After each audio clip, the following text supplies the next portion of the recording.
திருச்சிற்றம்பலம். திருமுலரையா திருவடிகள் போற்றி போற்றி, குருவடியும் திருவடியும் வணங்கி இந்த பதிவை ஆரம்பிக்கலாம். அன்பர்களே, பெரும்பாலும் இறைவனை நம்மால் காண்பது கடினம் அப்படிங்கிற ஒரு விஷயத்தை நம்ம மனசில் ஏற்படுத்தி வச்சுட்டாங்க. இறை தத்துவத்தை அல்லது அந்த இறை ஆற்றலை சரி நம்மளால தான் பார்க்க முடியாது. நம்ம சொல்கிறோம் இல்லையா, 33 கோடி தேவர்கள் இருக்கிறாங்க, இந்திரன் இருக்கார், வருணன் இருக்கார், இந்த மாதிரி பல்வேறு அதிதேவதைகளை பற்றியெல்லாம் படிக்கிறோமே. அவர்களெல்லாம் அந்த சிவத்தை எளிதாக கண்டுவிடுவார்களா அப்படின்னு ஒரு விஷயம் இருக்குது இல்லையா. இப்போ நம்ம நினைக்கிற மாதிரி அப்படியே போகிற போக்கில் போய் ஐயா ரூம்குள்ளே போய் பார்த்துட்டு வந்துடலாம் அப்படிங்கிற மாதிரி சிவத்தை அவர்கள் கண்டுவிட முடியுமா அப்படின்னு கேட்டால் அவர்களாலும் காண முடியாது அப்படிங்கிறதான் இந்த இடத்துல நிதர்சனமான உண்மையும் கூட. இதைத்தான் நம்ம சித்தாந்தங்களும் எடுத்து கூறுகிறது. அனைத்திற்கும் அப்பால் இருப்பவரை நம் மனதில் இருக்கக்கூடிய அகந்தை அழிந்தால் மட்டுமே பார்க்க முடியும் அப்படிங்கிறதான் அதில் இருக்கக்கூடிய பொதிந்து கிடக்கக்கூடிய ஒரு உண்மை. அப்போ அவர்களுக்கும் நமக்கும் என்ன வித்தியாசம்? நம்ம ஒப்புமையெல்லாம் செய்யறதுக்குல்ல, அவங்க நம்மளை விட ஒரு படி மேலானவங்க தான், ஒரு படி இல்லை 100 படி மேலானவங்க தான் தேவர்கள் எல்லாம். அவர்களுக்கே காண்பதற்கு அரியவர் அப்படின்னு சொன்னோம்னா அந்த சிவத்தை நம்ம சொல்கிறோம். அந்த ஆற்றல் அவ்வளவு பேராற்றல் அப்படின்ட்டு. நம்ம வருண பகவானை கும்பிடுவோம், அக்னி பகவானை கும்பிடுவோம், சூரியனை கும்பிடுவோம், சந்திரனை கும்பிடுவோம். அவர்களாலேயே சிவத்தை காண்பது, எளிதாக காண்பது அப்படிங்கிறது சாத்தியமல்ல. அந்த ஆற்றலாலும் அந்த சிவத்தை உணர்ந்து கொள்ள முடியாதுங்கிறத தான் திருமந்திரத்தில் ரொம்ப அழகாக எடுத்து கூறியிருப்பாங்க. அப்போ அனைத்திற்கும் அப்பால், அனைத்திற்கும் அப்பால். இப்போ நம்ம என் திசை அப்படிங்கிறது இங்கே சொல்லுவோம், கிழக்கு மேற்கு வடக்கு தெற்கு அப்படின்னு சொல்லிட்டு, வடகிழக்கு வடமேற்கு தென்கிழக்கு தென்மேற்கு அப்படின்னு சொல்லிட்டு உங்களுக்கு ஒரு 8 திசையை நம்ம கூட்டி சொல்கிறோம். அப்புறம் மேல் கீழ் அப்படின்னு சொல்லிட்டு 10 திசைகளையும் நம்ம எடுத்துக்கிட்டாலும் சரி, அதற்கும் அப்பால் இருக்கக்கூடியவர். நம்ம பூமியில் தான் இந்த திசையெல்லாம் பொருந்தும். பூமிக்கு வெளியே நம்ம விண்வெளிக்கு போயிடும், ஆகாய தத்துவத்துக்கு போயிடும், அங்கே திசை எது அப்படிங்கிற கேள்வி பெருசாக எழும்பி நிற்கும். அப்போ இதுக்கெல்லாம் அப்பாற்பட்டு நிற்கக்கூடிய ஒரு பரம்பொருள் அப்படின்னு சொல்லக்கூடிய ஒரு இந்த பேராற்றல், அந்த பேராற்றலை நீங்கள் எப்படியுமே வர்ணிக்கவே முடியாது. சொல்லப்போனால் நம்மளால் அதை வர்ணித்து இப்படிப்பட்டவர் அவர், இத்தன்மையவர் அவர் அப்படிங்கிற மாதிரியெல்லாம் வர்ணிக்க முடியாது. ஏன்னா நமக்கு தெரிந்த வகையில் தான் வர்ணிப்போமே தவிர அவருடைய உண்மையான குணத்தை நம்மால் உத்கிரகிக்க முடியாது, அதை வார்த்தைகளால் வெளிப்படுத்த முடியாது அப்படிங்கிறதான் உண்மை. அப்போ தேவர்களாலும் கண்டறிய முடியாதவர்கள், தேவர்களாலும் கண்டறிய முடியாத பேராற்றலை நம்முள் நாம் உணர முடியுமா அப்படின்னா கண்டிப்பாக முடியும் அப்படிங்கிறத திருமந்திரம் எடுத்து நமக்கு சொல்லுது. அப்போ முதல்ல நம்ம மனதில் இருக்கக்கூடிய அகந்தை நீங்கி அந்த ஆணவ மலம் படிப்படியாக குறைய ஆரம்பிக்கும் போது சிவத்தை உணரக்கூடிய அந்த தன்மை அப்படிங்கிறது நமக்கு உண்டாகும் அப்படின்னு சொல்லப்படும். ரொம்ப முக்கியமாக என்ன நடக்குது அப்படிங்கிறத கூர்ந்து கவனிக்கக்கூடிய ஆற்றல் ஒரு மனிதனுக்கு வருகிறது அப்படின்னாலே, அதாவது என்ன நடக்குதுன்னா என்னை சுற்றி இப்போ என்ன நிகழ்வுகள் நிகழ்ந்துகிட்டு இருக்கு, இதுக்கெல்லாம் காரணமானவர் யார் அப்படின்னு கூர்ந்து கவனிக்கக்கூடிய ஆற்றல் நமக்கு கிடைக்கிறது. அப்படிங்கும் போதே சிவத்தை அறிந்து கொள்வதற்கான வாய்ப்பை இறைவன் ஏற்படுத்தி தந்திருக்கிறார் அப்படிங்கிறத தெரிஞ்சுக்கணும். பொதுவாகவே சொல்லப்படுறது தான், நம்ம உணர்ந்துக்கணும்னு நினச்சா உணர்ந்துக்கலாம். ஆனால் அது எப்படிப்பட்ட உணர்வாக இருக்கணும்? விடாப்பிடிவாதமான உணர்வாக இருக்கணும். அதாவது இன்னைக்கு பார்க்க முடிச்சா பார்க்கலாம், நாளைக்கு பார்த்துக்கலாம் அப்படிங்கிற மாதிரி உணர்வில் நம்மளால் சிவத்தை உணர்ந்து கொள்ள முடியாது. இறைவன் அதற்கான வாய்ப்பையும் ஏற்படுத்தி தருவதில்லை. இறைவனை உணர்ந்தாக வேண்டும்ங்கிற அந்த ஒரு வைராக்கிய மனதிலே இருக்குது. நான் செய்கின்ற எல்லா செயலிலுமே அந்த உணர்வு கூடியிருக்கிறது அப்படிங்கிற பட்சத்தில் இறைவன் அதற்கான வழியை காட்டுவர். இன்னொன்று, தினமும் நடக்கிறதுக்கெல்லாம் இறைவனை பொறுப்பாக்க வேண்டாம், எல்லாம் நம்ம தேடிக்கிட்ட வாழ்க்கை.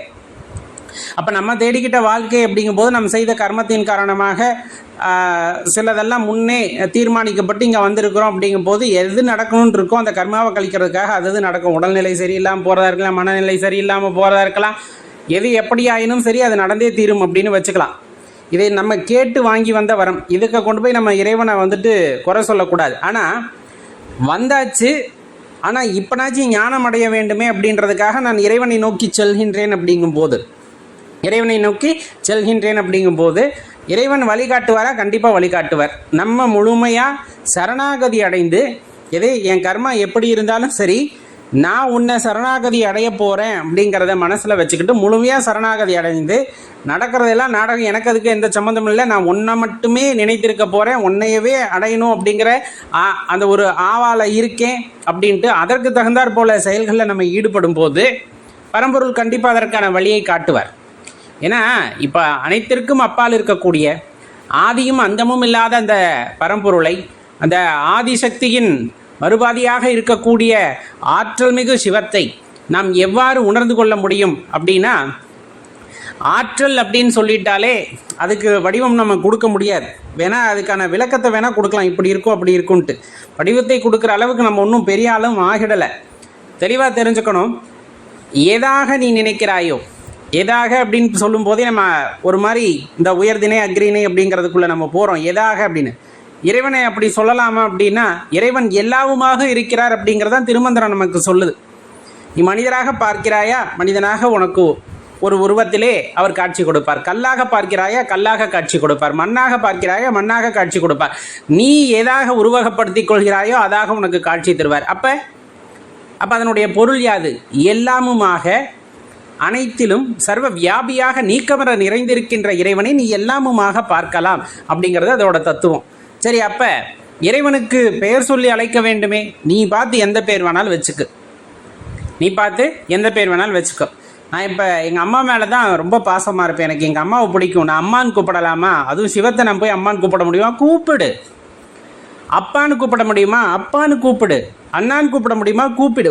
உனக்கு உயர்ந்ததாக எந்த வார்த்தை தெரிகிறதோ அந்த வார்த்தையை பயன்படுத்தி இறைவனை கூப்பிட்டால், தாயாகவும் தந்தையாகவும் தயை காட்டக்கூடிய மாபெரும் கருணையாளராக இருந்து நீ கூப்பிட்ட குரலுக்கு ஓடோடி வந்து உனக்கு கருணை காட்டக்கூடிய பெருதெய்வம். நீ எங்கே தேடினாலும் அப்படிப்பட்ட கருணையான தெய்வத்தை கண்டறிய முடியாது.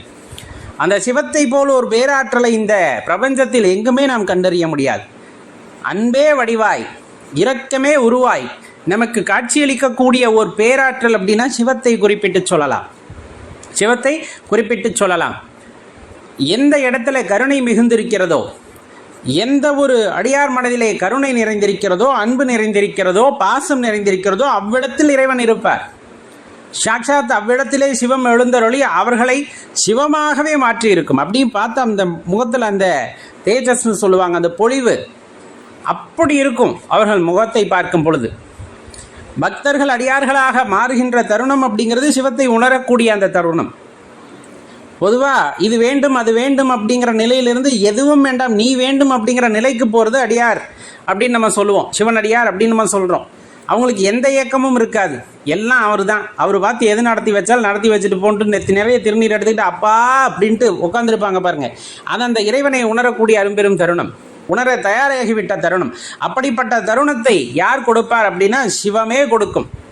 யார் கொடுக்க முடியும்? சிவமே கொடுக்க முடியும். மற்ற யாருனாலையும் கொடுக்க முடியாது. நானாக விரும்பி போகின்றேனா, நான் முதலடியை எடுத்து வைக்கின்றேன். எனக்கு அதற்கான முழு வழியை காட்டுவது யார் அப்படின்னு பார்த்தா அரும்பெரும் அந்த அருட்சக்தியான சிவமே அந்த வழியை காட்டுகிறது அப்படிங்கிறத மனதில் கொள்ள வேண்டும். அப்போ நம்மால் ஆவது ஏதும் உண்டோ அப்படின்னா என்னால் ஆவது ஏதும் இல்லை அப்படின்னு சரணடைஞ்சிறது. அப்போ அது கோழைத்தனம் அல்லவா? அப்படிங்கிற கோழைத்தனம் அல்ல, என்னால் முடியும், செய்ய இயலும். ஆனாலும் இது என்னால் ஆவது கிடையாது, எந்த நொடி வேண்டுமானாலும் மாறிவிடும். பொதுவாக திருமந்திரத்தில் ஒரு இடத்துல சொல்லப்படுறது, அல்லது நீங்கள் இன்னொரு உதாரணத்தை எடுத்து பார்த்துக்கலாம். ஒரு மாலை கட்டுறாங்க, மாலை இன்றைக்கி கட்டி சாயந்தரமானால் அப்படியே காஞ்சி போய் உதிர்ந்துடும், வாடி போயிடும். அதே போல் தான் உனக்கு தலையில் கர்வம்னு ஏறி போச்சுன்னா நொடி பொழுதுல எல்லாம் அழிஞ்சு போயிடும். காலம் போக போக அந்த கர்வம் அழிஞ்சு போயிடும். அந்த ஆணவம், அந்த கர்வமும் மனசுலேருந்து அகன்று விடுகிறது. அப்படிங்கிற போது தான் உன்னுள்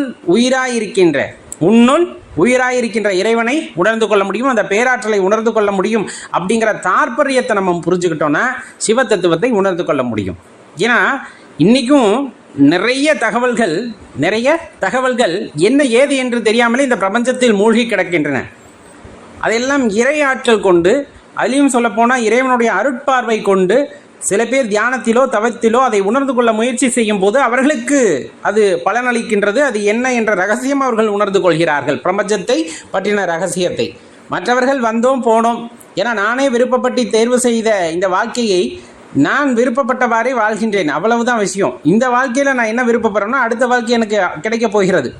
அது எவ்வாறு அமைய வேண்டும், நாம் செய்த கர்மத்தின் காரணமாக, ஊழ்வினையின் காரணமாக அது என்னென்ன நிலையெல்லாம் தாண்டி போக வேண்டும் என்பதை எல்லாம் கணக்கிட்டு ஒரு பிறவி நமக்கு கிடைக்கின்றது. அதில் எத்தனை காலம் வாழ போகிறோம், எப்படி வாழ போகிறோம் அப்படிங்கிறதெல்லாம். ஆனால் அது நம்ம ஆசைப்பட்டது தான். திருப்பி நல்ல ஞாபகம் வச்சுக்கோங்க. இப்போ வாழ்க்கை என்பது அவ்வளவுதான் அப்படிங்கிறதையும் புரிஞ்சுக்கணும். என்னோடய குருமாதா சொன்ன மாதிரி ஒரு விஷயத்தை ஆசைப்படுறியா, அது கிடச்சிடும். ஆழமாக ஆசைப்பட்டால் கிடச்சிடும். ஆனால் நம்ம செஞ்ச கர்மத்திற்கு தகுந்தாற் போல் அதனுடைய பலன்கள் வேறுபடும். அவ்வளவுதான் வித்தியாசம். இதை மனசில் வச்சுக்கோ அப்படின்னு குருமாதா சொல்லுவாங்க. அந்த மாதிரி உங்களுக்கு என்ன வேணுமோ, என்னவாக ஆசைப்படுகிறீர்களோ அதை நன்கு ஆசைப்படுங்கள். அடுத்த பிறவி அப்படிங்கிறது கிடைத்து அதில் நீங்கள் அதுவாகவே இருப்பீர்கள். ஆனால் எனக்கு எதுவுமே வேண்டாம் அப்பா, உன் காலை பிடிச்சிக்கிட்டே கிடந்தா போதுனாலும் அதையும் ஆசைப்படுங்க. எப்பா எனக்கு தயவு செஞ்சு இந்த மாதிரி இடத்துக்கெல்லாம் அனுப்பிச்சிடாத, என்னை உன்னோடையே வச்சுக்க அப்படின்ட்டு அவர்கிட்ட கேட்டுக்குங்க. ஆழமாக ஆசைப்படுங்க. அவர் மீது தீராத பக்தி செலுத்துங்கள். கண்டிப்பாக அவர் அதுக்கு வழியை காட்டுவார். இந்த பதிவை முழுமையாக கேளுங்க.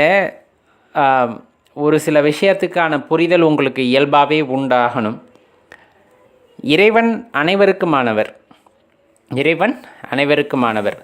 ஏன்னா நம்ம மனதில் என்ன இருக்குது அப்படின்னு பார்த்தோன்னா, பக்கத்தில் இருக்கவங்களாம் நல்லா இருக்காங்க, நான் கஷ்டப்படுறேன். அவன்லாம் நல்லா இருக்கான், நான் துன்பப்படுறேன். எனக்கே இந்த சோதனையெல்லாம் வருது. இந்த மாதிரி பல கேள்விகள் நம்முள் எப்போவுமே எழுந்து கொண்டே இருக்கிறது அல்லவா? ஏன்னா நம்ம எதை வச்சு அதை சொல்கிறோம் அப்படின்னா, நான் இறைவன் மீது அதீத பக்தி வைத்திருக்கின்றேன். நான் இறைவனுக்கு பிரதோஷத்துக்கு அபிஷேகத்துக்கு கொண்டு போய் பாலும் தேனும் தயிருமாக ஊற்றுறேன். எப்படி அபிஷேகத்துக்கு கொடுக்குறேன். நான் கோயிலுக்கு அதை செஞ்சுருக்கேன், நான் கோயிலுக்கு இதை செஞ்சுருக்கேன். இன்னும் ஒரு படி மேலே நான் போய் தங்க கவசம் எடுத்து கொடுத்துருக்கேன், வெள்ளி கவசம் எடுத்து கொடுத்துருக்கேன், தேர் ஓட்டியிருக்கேன். என்னன்னா இது அந்த இடத்துல வேண்டுதலை உரிமையை நிலைநாட்டுதல் அப்படிங்கிற வகையில் சில பேர் சிந்திக்க ஆரம்பித்து விடுகிறார்கள். இத்தனையும் நான் இறைவனுக்கு செய்கிறேன், இறைவன் எனக்கு இந்த ஒரு விஷயத்தை செஞ்சு கொடுக்க மாட்டேங்கிறாரு பாருங்களேன் அப்படிங்கிற மாதிரியான ஒரு எண்ணமானது பல பேருக்குள்ள பரவலாக இருக்கிறது அல்லவா? இது உண்மையிலுமே அப்படி இருக்கணுமா அப்படிங்கிறத ஒரு கேள்வியாக இந்த இடத்துல வச்சுக்குங்க. இன்னொரு வகையான வேண்டுதல் ரொம்ப வித்தியாசமானதாக இருக்கும். இது எல்லாருக்குள்ளேயும் இருக்கக்கூடியது. இப்போ எனக்கு இதை கொடுத்துரு ஆண்டவா, அதுக்கு பதிலாக நான் உனக்கு இதை கொடுக்குறேன் அப்படின்னு வேண்டிக்கிறது. நிஜமாக தான் இந்த வேண்டுதல் எல்லாத்துக்குள்ளேயுமே பெரும்பாலும் இருக்குது. நான் பரீட்சையில் பாஸ் பண்ணிட்டேன்னா உன் உண்டியலில் 100 ரூபா போட்டுறேன் அப்படின்னு வேண்டுறது. இறைவா அப்படின்னு சிரிப்பு தான் வரும். அந்த 100 ரூபா கிடைக்காம தான் அவர் நம்மளுக்கு என்ன சொல்கிறது, அது வார்த்தையே வரல. இதெல்லாம் நம்ம மனதை நம்மளே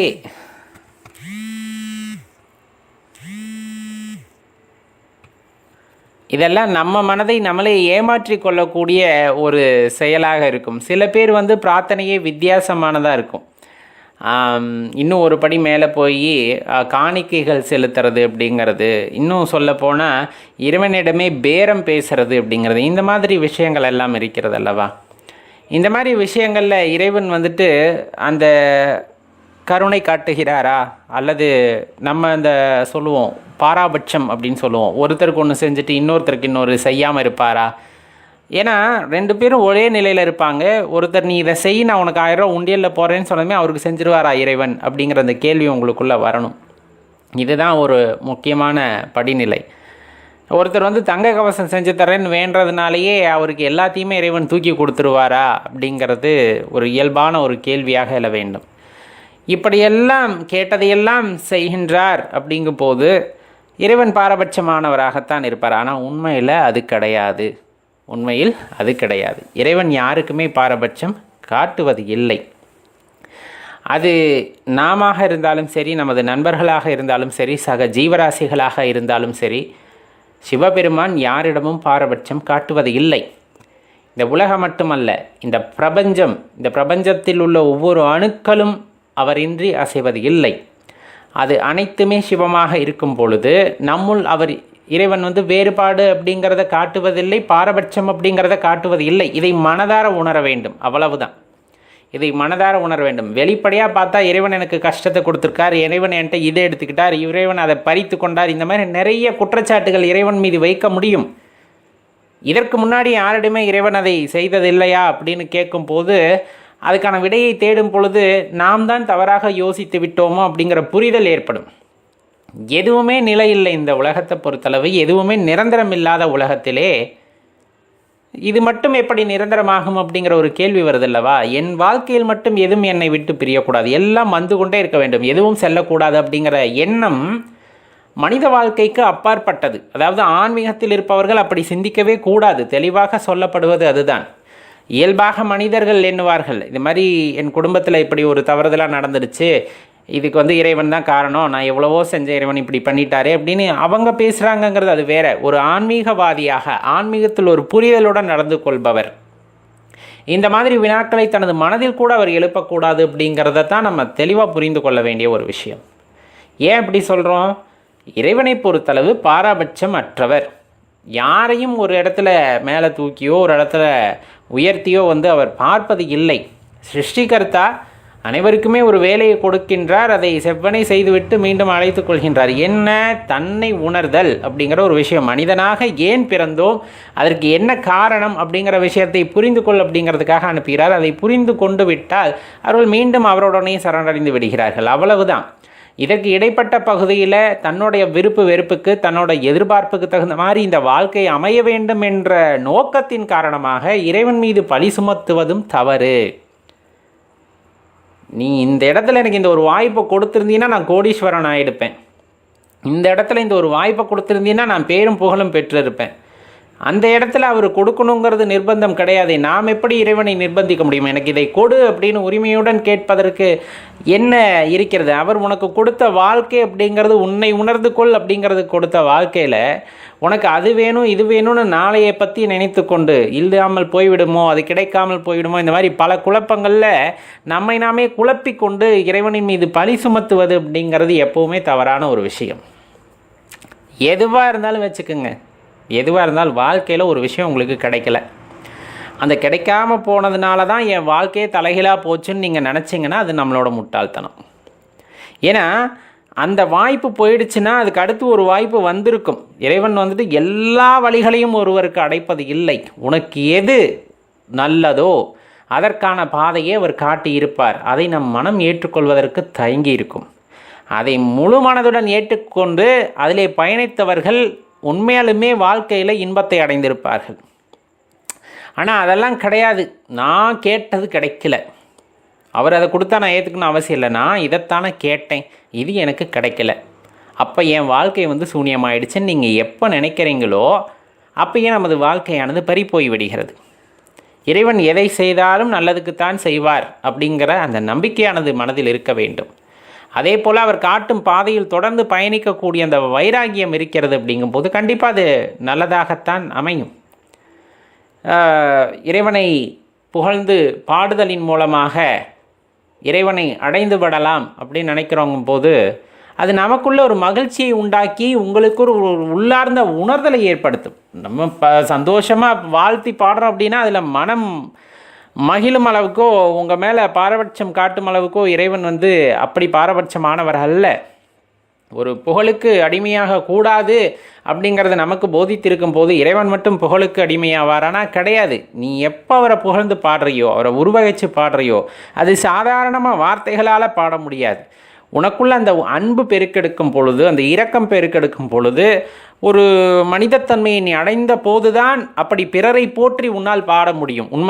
அப்படி உண்மையாக பிறரை போற்றி, அதுவும் இறைவனை போற்றி பாடுகிறீர்கள் என்பது அன்பின் வடிவமாக நீங்கள் இருக்கிறீர்கள். அப்பொழுது நீங்கள் முயற்சி செய்யும் போது உங்களை நீங்கள் உணர்ந்து கொள்ள முடியும். அதைத்தான் இறைவன் சூட்சமமாக இந்த மாதிரி நிறைய இடங்களில் சொல்லப்படுகிறது. இறைவனை புகழ்ந்து பாடுதல் அப்படிங்கும்போது தனக்குள்ள அன்பு பெருக வேண்டும் அப்படிங்கிற காரணத்திற்காக. அது தவிர மற்றபடி இறைவன் உங்களிடமிருந்து புகழ்ச்சியோ, உங்களிடமிருந்து பேரம் பேசுவதையோ, உங்களிடமிருந்து தங்க கவசத்தையோ வெள்ளி கவசத்தையோ எதையும் இறைவன் எதிர்பார்ப்பதில்லை. உங்கள் வாழ்க்கையை தர்மத்தின் வழியில், தர்மம் அதர்மம் ஒவ்வொருவர் பார்க்கும் பார்வையில் இருக்கிறது. அதை விட மேலாக உங்கள் மனதை அமைதியாக, ரொம்ப அன்பாக, அல்லது உங்களை உணர வேண்டும் என்றால் என்ன செய்ய வேண்டும் என்று உணர்ந்து அதன் வழியிலே வாழும் பொழுது கண்டிப்பாக உங்களுக்கு இந்த வாழ்க்கையான ஆனந்தமாக இருக்கும். அப்படிங்கிறத தான் இறைவன் புரிய வைக்க முற்படுகிறார் என்பதை தெரிந்து கொள்ளுங்கள் நண்பர்களே. ஓம் நம சிவாய்.